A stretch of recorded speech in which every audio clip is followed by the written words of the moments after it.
Shalom everyone, it's called Torah, Tuesday at noon. And today's discussion will be about Parshat Shelach, talking about the spies, the meraglim, that Moshe sent or was asked to send to scatter the land.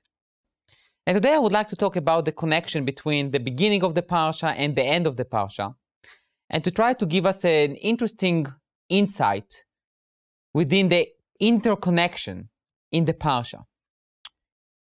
Moshe sent the spies with an interesting mission. Latur et haaretz. What is latur?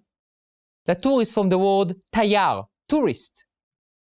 And a tourist, unlike a spy, we call them the meraglim, the spies, but really, Moshe directed them latur et haaretz, to scatter the land, to see what's going on as a tayar, as a tourist. When a tourist comes, he sees what's going on in the land. He's impressed by many things that he sees. He has some complaints about things that he sees. But basically, he's come as a tourist, not as a spy, really. At the end of the Parsha, we have the mitzvah of tzitzit, the fringes that we have on our garments. And there also, the Torah says, ureitem oto, you should look on the fringes, velo taturu acharei levavchem v'acharei einechem, and you shall not latur, meaning you shall not look, or you shall not follow your heart and your eyes. It's very interesting that this word taturu and latur, that basically means to look, to watch, to observe, is at the beginning of the Parsha, as well as at the end of the Parsha. And I would like to basically create some kind of a connection between the beginning and the end. One of the things that we do when we go to visit a place is to look at the place, to compare the place to other places that we went to look at. We are sometimes critical on the place and sometimes we praise the place. It depends on what? It depends on the way we look at things. It's very interesting that sometimes two people can look at the same thing.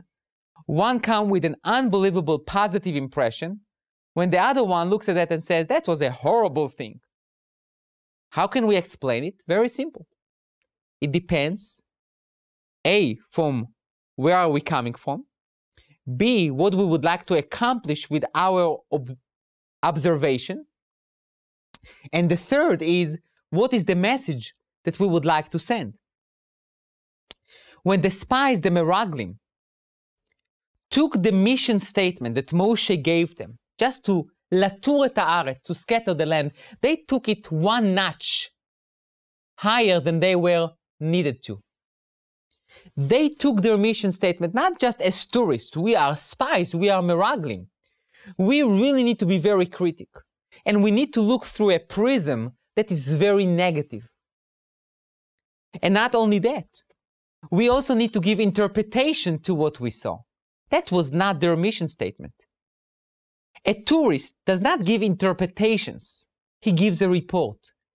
And then you do whatever you want with the report that you receive. But they gave interpretation. And they said something that we all need to remember. They said, we saw the giants and they viewed us as grasshoppers. How do they know? Did they talk to the giants? No. Obviously, the spies did not talk to the giants. They were scared. How did they know that the giants look at them as grasshoppers? Answer, that's what the spies thought. And when you start thinking about yourself as a grasshopper, as we say, it's a self-fulfilled prophecy. You are a grasshopper. You are a nothing. The same thing goes to tzitzit. The Torah says, if you look at the tzitzit, it will give you strength, lo latur, not to follow your heart and your eyes that says to you, look, you cannot overcome the challenge. Look, you are too weak. Look at yourself. Who are you? You can't overcome the difficulty. It says, velo taturu.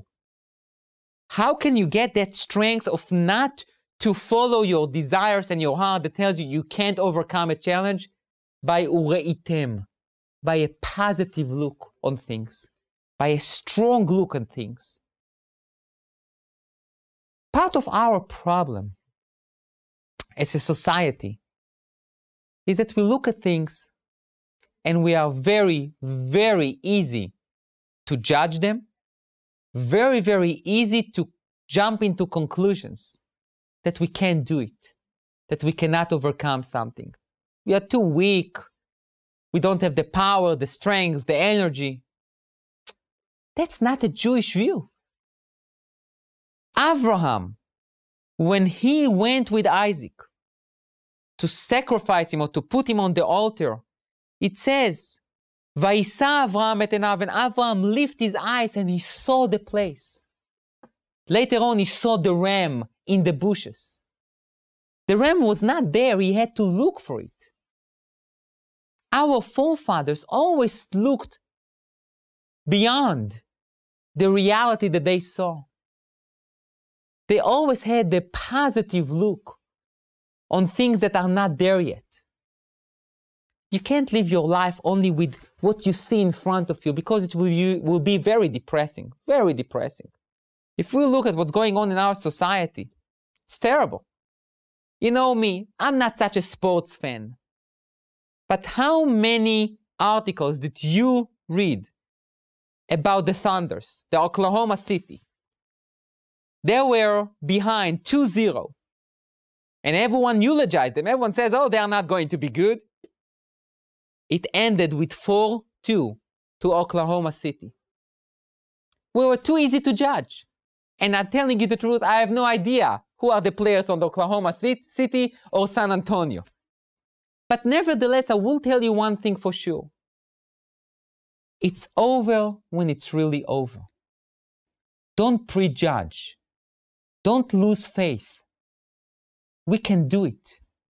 But if we look at ourselves as grasshoppers, there is no hope.